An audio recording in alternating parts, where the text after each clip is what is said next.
张少廷在邻居口中是出了名的勤俭，苦过半辈子，什么东西都能卖，什么都不奇怪。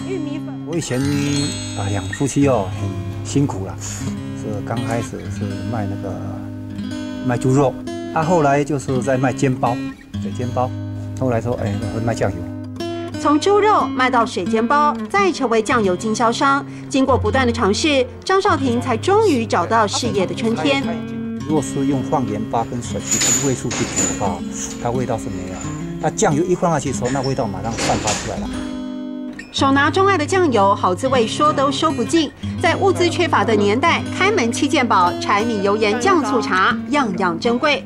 在耕田的时候在除草的时候像我阿进来拿饭那个点心的时候就1碗公的白饭，它上面浇酱油，这样就可以吃一餐。对，我们就吃那点心了。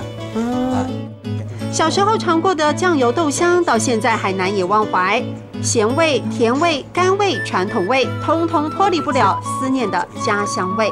也嘛该扣梅扣梅嘛扣，或者嘛该扣梅，就什么这是什么口味？亚黑嘛给扣梅，亚黑嘛给扣梅。